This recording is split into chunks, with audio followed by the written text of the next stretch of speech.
ఆ నిజాయితీని మేము నిరూపించుకుంటాం.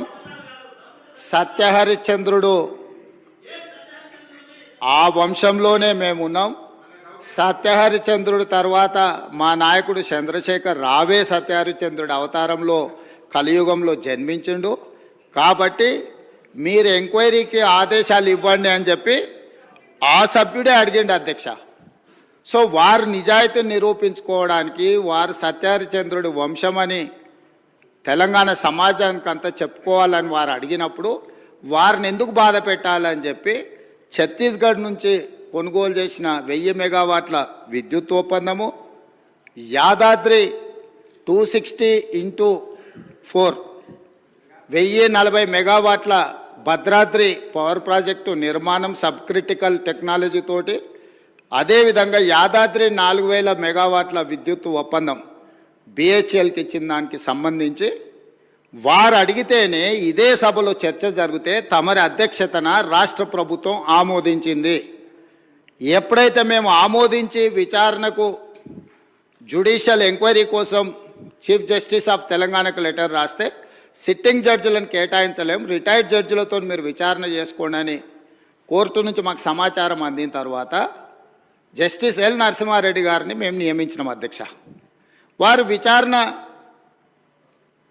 క్రొనలాజికల్గా చేసుకుంటూ సంబంధిత శాఖ మంత్రికి ఆనాడు సంబంధిత ఆనాటి ముఖ్యమంత్రికి మీరందరూ కూడా మీరు నిజాయితీ పరులు సత్యహరిశ్చంద్రులు అన్నారు కదా, కమిషన్ దగ్గరకు వచ్చి మీ వివరాలు ఇవ్వండి అని అడిగినారు అధ్యక్ష. అంటే ఒక కమిషన్ వేసిన తర్వాత కమిషన్ విచారణ చేసేటప్పుడు కమిషన్ సమన్ చేసినప్పుడు బాధ్యత గల పౌరుడిగా ప్రజాప్రతినిధిగా అక్కడికి వెళ్ళి తమ వాదనను ఇక్కడ ఏదైతే వాదన వినిపించాలనుకున్నారో ఆ విచారణ కమిషన్ ముందర వెళ్ళి వీరు వాదనను వినిపించి ఉంటే నిజంగానే వాళ్ళ నిజాయితీ అంతా బయటకు వచ్చి ఉండేది కదా అధ్యక్ష.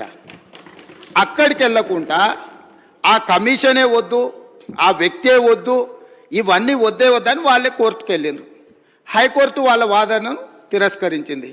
సుప్రీంకోర్టుకు వెళ్ళిండ్రు. సుప్రీంకోర్టు ఏమన్నది, విచారణ కొనసాగించాల్సిందే, విచారణని మీరు క్వాష్ చేయమని అడిగింది, అది కుదరదు.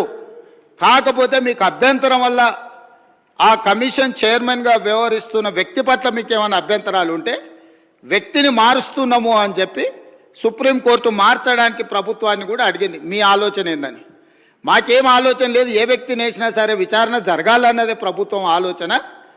ఖచ్చితంగా మా కోర్టు అడిగితే మేము మంచిది మారుస్తాము అని చెప్పి ఒప్పుకున్నాము.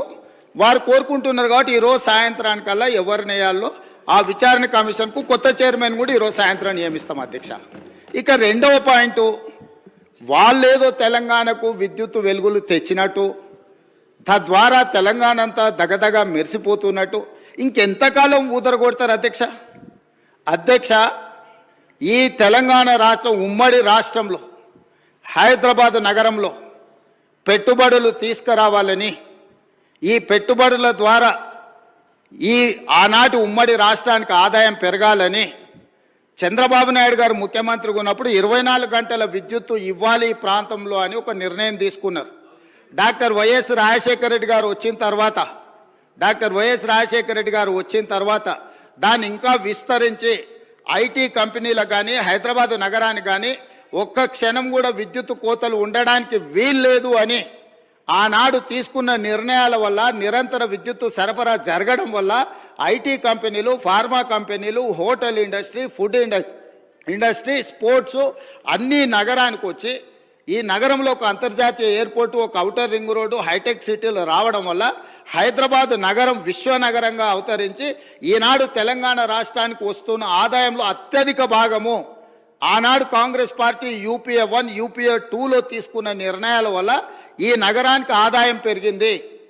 కానీ రాష్ట్ర విభజన జరిగినప్పుడు విభజన నియమావళి ప్రకారం ఆస్తులు, అప్పులు జనాభా దామాష ప్రకారం పంచుకోవడానికి చట్టంలో అవకాశం ఉంది అధ్యక్ష.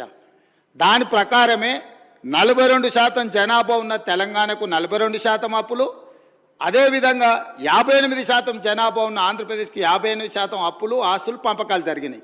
కానీ విద్యుత్తులో మధ్యప్రదేశ్ విడిపోయినప్పుడు, జార్ఖండ్ మధ్యప్రదేశ్ నుంచి విడిపోయినప్పుడు బీహార్ నుంచి బీహార్ మధ్యప్రదేశ్ నుంచి కొంత ప్రాంతం విడిపోయినప్పుడు స్పష్టంగా ఛత్తీస్గఢ్, జార్ఖండ్ ఇవన్నీ రాష్ట్రాలు ఏర్పడినప్పుడు ఒక సమస్యను ఎదుర్కొన్నారు.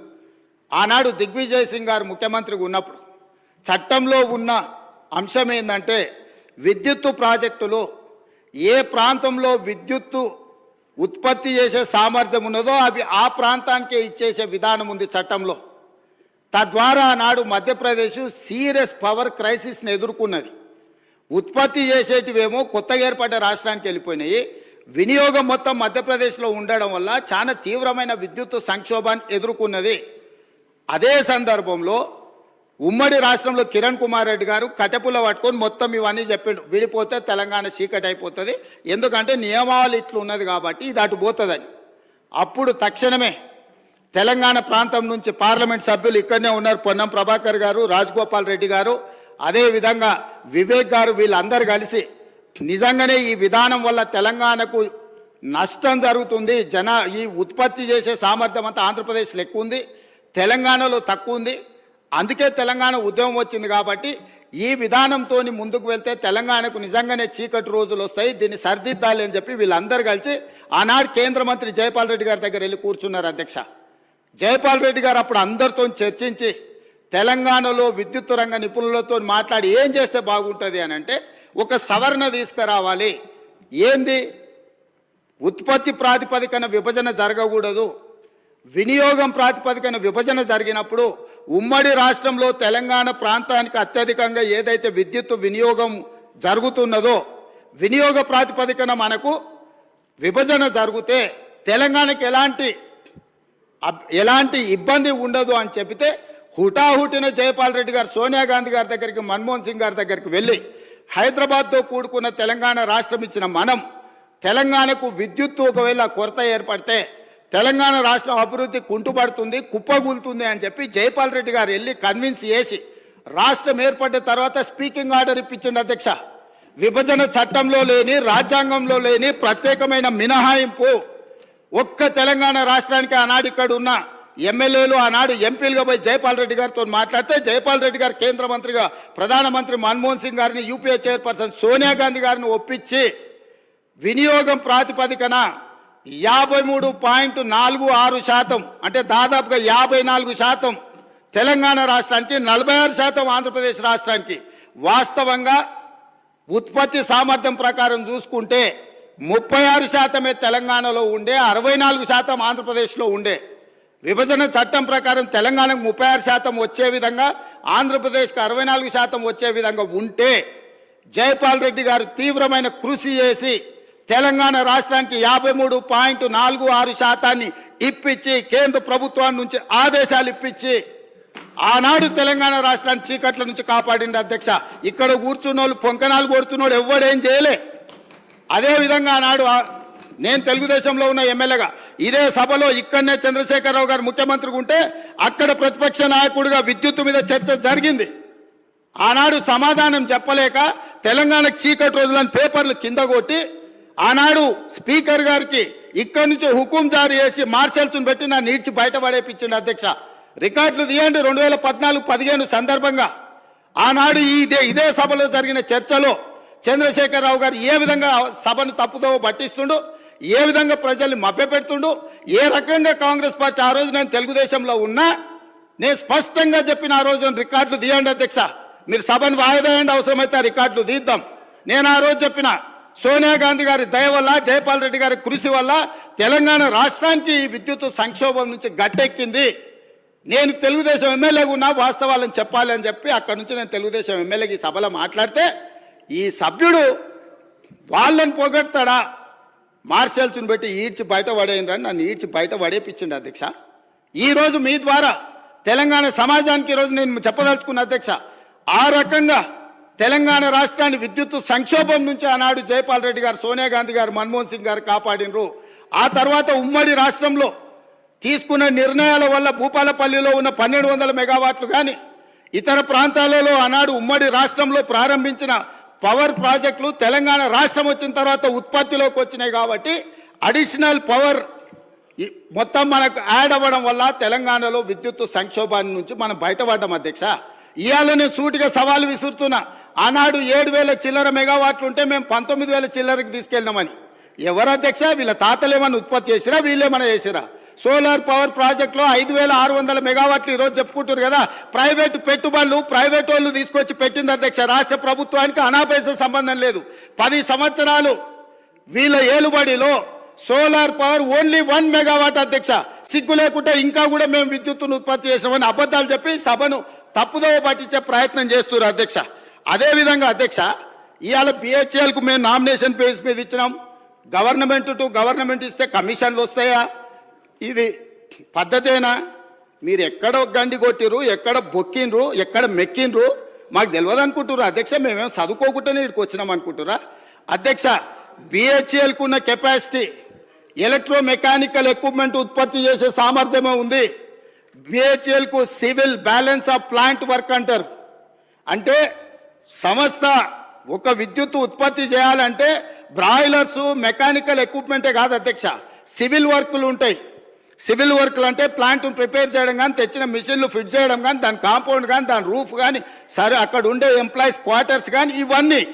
సో ఎప్పుడు కూడా ఈ దేశంలో ఉమ్మడి రాష్ట్రంలో ఏదైనా పవర్ ప్రాజెక్టు నిర్మాణానికి ఎలక్ట్రో మెకానికల్ ఎక్విప్మెంట్ సంబంధించిన ఉత్పత్తి కానీ లేకపోతే సరఫరా కానీ బిహెచ్ఎల్కి ఇస్తారు, లేకపోతే బిహెచ్ఎల్ లాంటి సంస్థలకు ఇస్తారు. మిగతా సివిల్ వర్కులు మొత్తం BOP balance of plant work అంటారు. అవి మిగతా కాంట్రాక్టర్లకు ఇస్తారు. వీళ్ళిద్దరు సమన్వయం చేసుకొని విద్యుత్ శాఖ అధికారులు ఇంజనీర్ల పర్యవేక్షణలో సివిల్ వర్కులు చేసే కంపెనీ సివిల్ వర్కులు చేస్తుంది, ఎలక్ట్రో మెకానికల్ ఎక్విప్మెంట్ చేసే పని చేస్తారు. ఆ రెండింటిని కలిపి ప్రాజెక్టులు నిర్మిస్తారు అధ్యక్ష. ఇప్పటివరకు దేశంలో జరిగింది. కానీ తెలివితేటలు గల్లోళ్ళు ఎట్లయితే కొట్టేయాలనో తెలిసిన వాళ్ళు వీళ్ళు తెలివితేటలన్నీ ప్రదర్శించి G2G బిహెచ్ఎల్కి ఇస్తున్నాం అనే నెపం మీద ఏదైతే అంచనాల రేట్ల ప్రకారం వీళ్ళు డైరెక్ట్గా బిహెచ్ఎల్కి ఇచ్చారు అధ్యక్ష. బిహెచ్ఎల్కు 4,000 మెగావాట్లు దాదాపు 29,000 చిల్లర కోట్లు. నేను సబ్జెక్టు కరెక్షన్ నేను రికార్డు మళ్ళీ తీసుకొని చెప్తా అధ్యక్ష. ఆనాడు ఒప్పందం చేసిరు. బిహెచ్ఎల్ నుంచి వీళ్ళ బినామీలు, వీళ్ళ బంధువులు, వీళ్ళకి కావాల్సిన వాళ్ళు సివిల్ వర్కులు మొత్తం మళ్ళీ బిహెచ్ఎల్ నుంచి వాళ్ళ కాంట్రాక్ట్ ఇచ్చారు అధ్యక్ష. ఈరోజు విచారణకి ఇస్తే ఎందుకు గుండెలు బాదుకుంటారు అధ్యక్ష? ఉన్నదంతా బిహెచ్ఎల్కి అయితే కేంద్ర ప్రభుత్వము సంస్థకే ఇచ్చినప్పుడు బాధ ఎందుకు పడుతున్నారు అధ్యక్ష? కోర్టుకి ఎందుకు పోయినరు? విచారణ జరగొద్దని ఎందుకు అంటున్నారు? ఎందుకు పొడ పేపర్లు పెడుతున్నారు? ఈరోజు బిహెచ్ఎల్ నుంచి సివిల్ వర్కులు మొత్తము ప్రైవేట్ కాంట్రాక్టర్లకు వీళ్ళ బినామీలకు ఇచ్చిండ్రు. 1,000 కోట్ల రూపాయలు ఒప్పందాలు జరిగినాయి. అందులో ఫ్రాడ్ జరిగింది.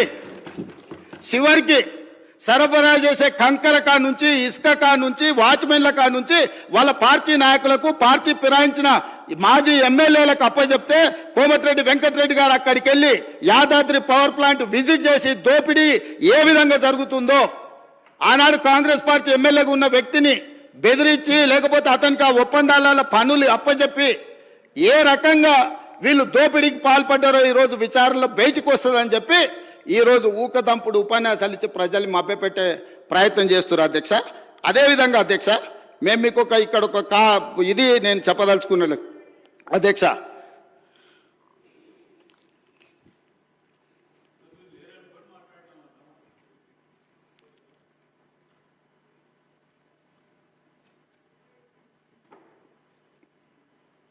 $2,400 మెగావాట్ల పవర్ ప్రాజెక్ట్ టెండర్ పిలిస్తే BHEL Korean company, BHEL company, ఇంకొక కంపెనీ టెండర్లో పార్టిసిపేట్ చేసింది అధ్యక్ష.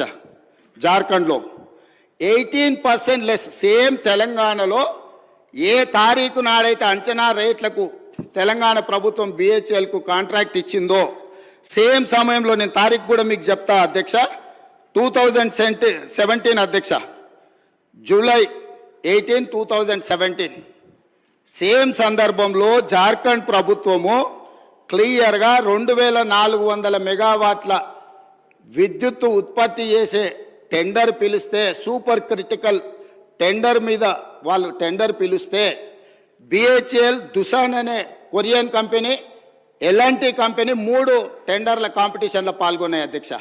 ఇదే బిహెచ్ఎల్ 18% లెస్ కోట్ చేసి ఆ వర్క్ తీసుకున్నది అధ్యక్ష. ఈరోజు టెండర్ జరిగితే బిహెచ్ఎల్ కాంపిటీట్ చేసి జార్ఖండ్ రాష్ట్రంలో 18% లెస్లా సూపర్ క్రిటికల్ 2400 మెగావాట్ల పవర్ ప్రాజెక్టు టెండర్ అక్కడ తగ్గించుకుంటే ఇక్కడ రేట్లకు వీళ్ళు ఒప్పందం చేశారు. అంటే 18% లెస్లో తెలంగాణలో వర్కులు చేయడానికి అవకాశం ఉన్న పవర్ ప్రాజెక్టును 4000 మెగావాట్ల విద్యుత్ పవర్ ప్రాజెక్టును బిహెచ్ఎల్కి అప్పచెప్పి ఏం చెప్పిండ్రు అధ్యక్ష? ఆ రోజు 2.5 సంవత్సరాలలో తెలంగాణలో విద్యుత్ ఉత్పత్తి చేసేది ఉన్నది కాబట్టి మేము బిహెచ్ఎల్కి ఇచ్చినామన్నారు. 9 ఏళ్ళు అయింది అధ్యక్ష టెండర్ ఇచ్చి, 9 ఏళ్ళు అయినా ఇంతవరకు ఉత్పత్తి మొదలు కాలేదు అధ్యక్ష. ఆనాడు 7 కోట్లకు పర్ మెగావాట్ విద్యుత్ ఉత్పత్తి చేస్తామని ఒప్పందం చేస్తే ఇవాళ 10 కోట్ల రూపాయలకు పెరిగింది అధ్యక్ష అంచనా.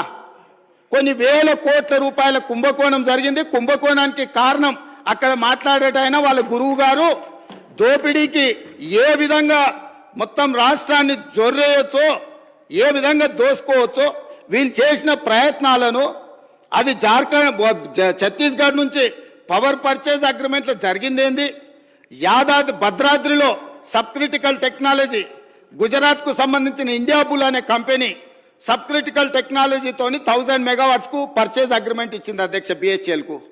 ఆ తర్వాత 2011లో కేంద్ర ప్రభుత్వం ఒక యాక్ట్ తీసుకొచ్చింది, పార్లమెంటులో అమెండ్ చేసి 2013 సంవత్సరం లోపల దేశంలో ఉన్న అన్ని సబ్ క్రిటికల్ టెక్నాలజీ పవర్ ప్రాజెక్టులను అన్నిటిని కూడా సూపర్ క్రిటికల్కు మార్చుకోవాలి. కొత్తగా నిర్మాణం చేయబోయే ప్రాజెక్టులు కూడా super critical technology. Sub critical technology అంటే నేను సింపుల్గా చెప్పదలుచుకున్నా అధ్యక్ష, సబ్ క్రిటికల్లో నువ్వు బొగ్గు పోసి ఉత్పత్తి చేస్తే బూడిద బొచ్చడు వస్తుంది, విద్యుత్ తక్కువ వస్తుంది అధ్యక్ష, కాలుష్యం ఎక్కువ వస్తుంది అధ్యక్ష. సో కాలుష్యాన్ని నియంత్రించడానికి, విద్యుత్ ఉత్పత్తి సామర్థ్యాన్ని పెంచడానికి, బూడిదను తగ్గించడానికి ఆ కాలం జల్లిన సబ్ క్రిటికల్ టెక్నాలజీని ఆపేసి సూపర్ క్రిటికల్లో బూడిద తక్కువ, విద్యుత్ ఎక్కువ, కాలుష్యం నియంత్రించవచ్చని సూపర్ క్రిటికల్కి వెళ్ళమని మన్మోహన్ సింగ్ గారు కేంద్ర ప్రభుత్వం చట్టం తీసుకొచ్చింది. చట్టం తీసుకొచ్చి కట్ ఆఫ్ డేట్ కూడా ఇచ్చింది. 2011లో చట్టాన్ని చేసినప్పుడు 2013 ఆఖరి వరకు ఇవన్నీ కూడా మార్చాలి కొత్తయని. ఈ పీరియడ్లో ఇండియా బుల్స్ అనే గుజరాత్ కంపెనీ బిహెచ్ఎల్కి పర్చేజ్ ఆర్డర్ ఇచ్చి కొనుగోలు చేసినాక యాక్ట్ మారింది. యాక్ట్ మారినాక వాళ్ళు అక్కడ ప్రారంభించలేకపోయారు, అది అక్కడ ఉండిపోయింది.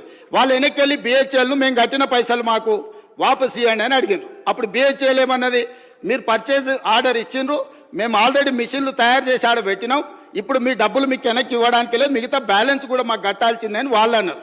అప్పుడు బిహెచ్ఎల్ని ఏం చేయాలంటే, ఎవడైనా తలమాసినోడు, ఎవడైనా రాష్ట్రాన్ని దిగమింగటోడు దొరికితే వా బక్రాగాన్ని తీసుకొచ్చి మాకు అప్పచెప్పు, ఆ బక్రాగాన్ని నెత్తి మీద ఇవన్నీ పెడతాం, నువ్వు నీ పైసలు తీసుకొని పోని.